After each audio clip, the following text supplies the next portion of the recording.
Selamat pagi anak-anak hebat. Semoga kalian di rumah dalam keadaan sehat walafiat. Amin. Disimak videonya baik-baik ya.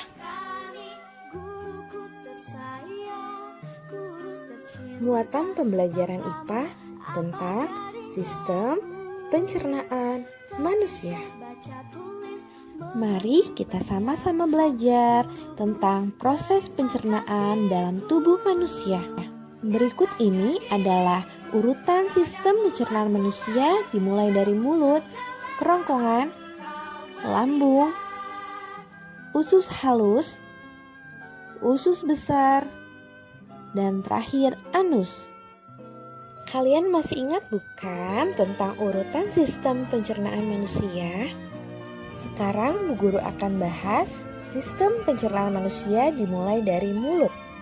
Bagian ini merupakan awal dari saluran pencernaan yang mana di dalamnya terdapat adanya alat-alat dan kelenjar pencernaan. Seperti yang pertama lidah. Fungsi organ tubuh manusia ini untuk mengatur makanan pada saat kita mengunyah dan untuk mendorong makanan supaya dapat masuk ke dalam kerongkongan. Selain daripada itu, lidah juga memiliki fungsi untuk indera pengecap rasa, manis, asin, pahit, masam, dan pedas, serta peka terhadap panas, dingin, dan juga tekanan. Yang kedua, di dalam mulut terdapat gigi.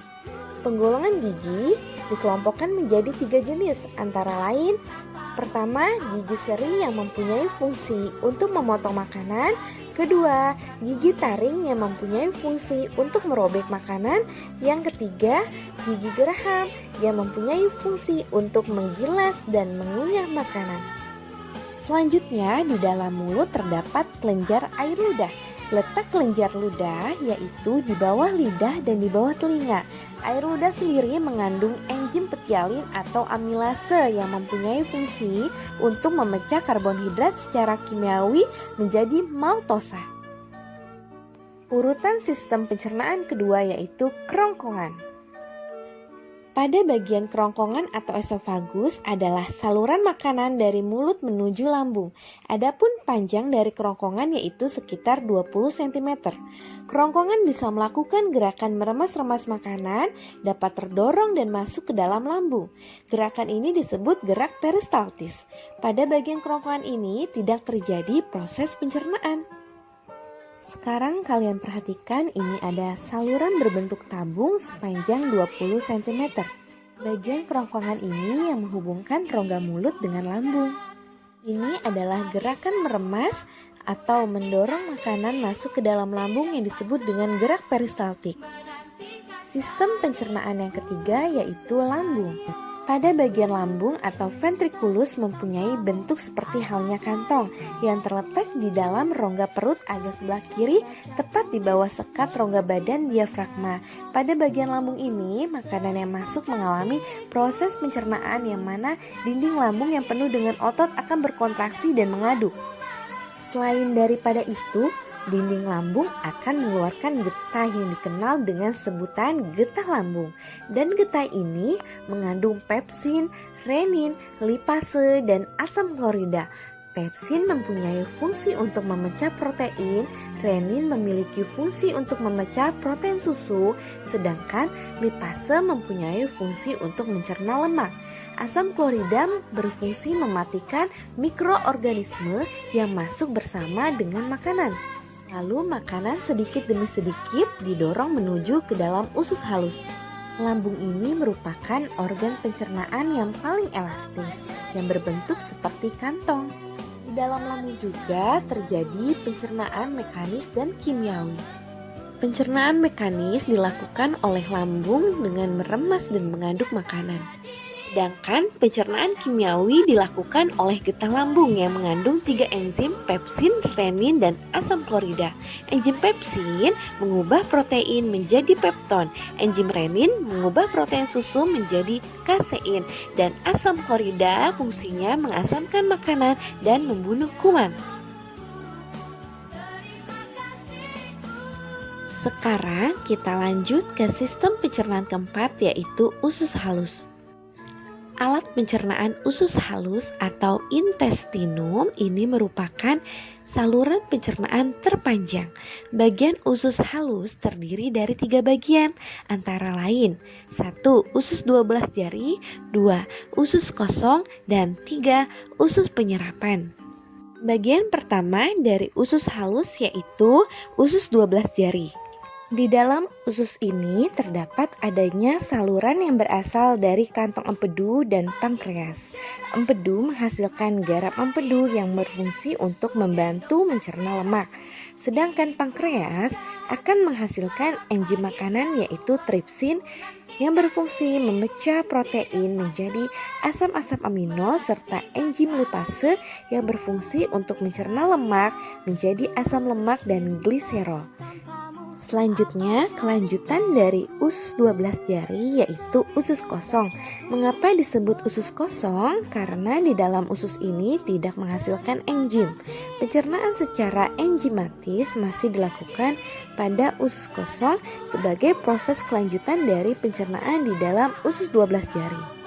Panjang dari usus penyerapan antara 0,75 meter sampai dengan 3,5 meter. Pada usus penyerapan terjadi suatu proses penyerapan sari-sari makanan yang akan terserap dengan baik. Usus halus ini merupakan usus terpanjang yang panjangnya sekitar 6 sampai 7 meter. Dan terdapat cairan khusus untuk penyempurnaan pencernaan makanan. Inilah yang dinamakan usus 12 jari, usus kosong, dan usus penyerapan. Di dalam usus 12 jari ini atau duodenum panjangnya yaitu 25 cm. Gunanya untuk mencerna makanan dengan bantuan getah pankreas dan getah empedu. Di dalam pankreas ini terdapat enzim amilase yang mengubah zat tepung amilum menjadi zat gula glukosa. Pada enzim tripsin mengubah pepton menjadi asam amino, dan pada enzim lipase mengubah lemak menjadi asam lemak dan gliserol. Ini yang dinamakan dengan getah empedu.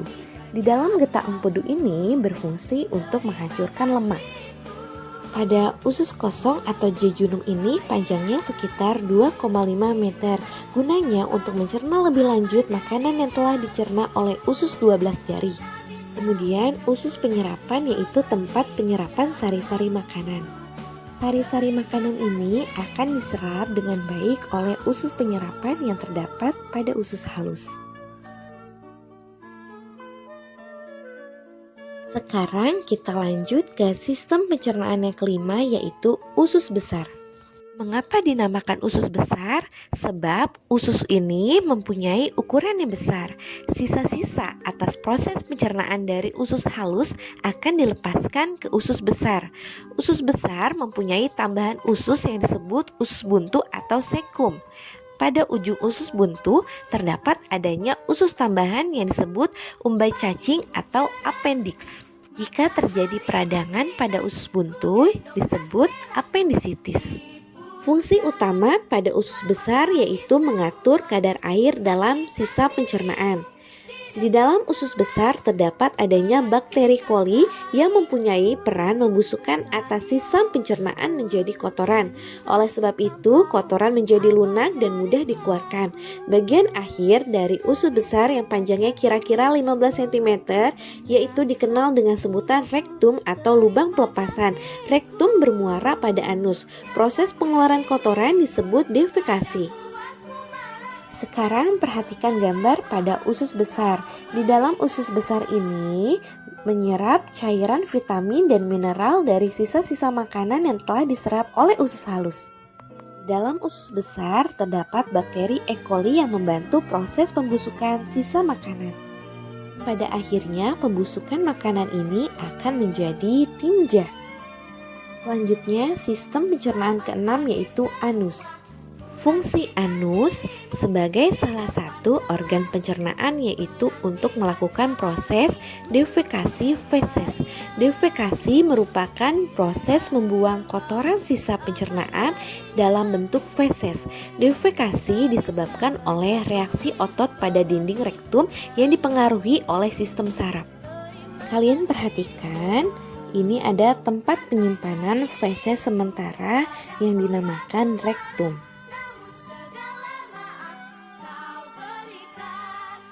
Tempat penyimpanan feses sementara ini yang pada akhirnya akan disalurkan ke anus atau lubang tempat keluarnya feses dari dalam tubuh. Setelah kalian menyimak materi yang Ibu sajikan, apa yang telah kita pelajari hari ini? Benar, tentang sistem pencernaan manusia. Untuk menjaga alat pencernaan kita harus makan makanan yang bergizi atau 4 sehat 5 sempurna. Mari kita sama-sama ulangi lagi urutan sistem pencernaan manusia. Pertama, betul, mulut. Kemudian kerongkongan, lambung, usus halus, usus besar, dan terakhir anus. Sekian penjelasan dari Ibu, terus semangat belajarnya ya. Semoga apa yang Ibu sampaikan bermanfaat. Kurang lebihnya Bu Guru mohon maaf. Kalian jangan bosan belajar di rumah. Tetap semangat dan selalu semangat. Lakukan yang terbaik. Terima kasih Ayah Bunda yang selalu sabar dalam mendidik anak-anak. Dan terima kasih semua. Wabillahi taufiq wal hidayah. Wassalamualaikum warahmatullahi wabarakatuh.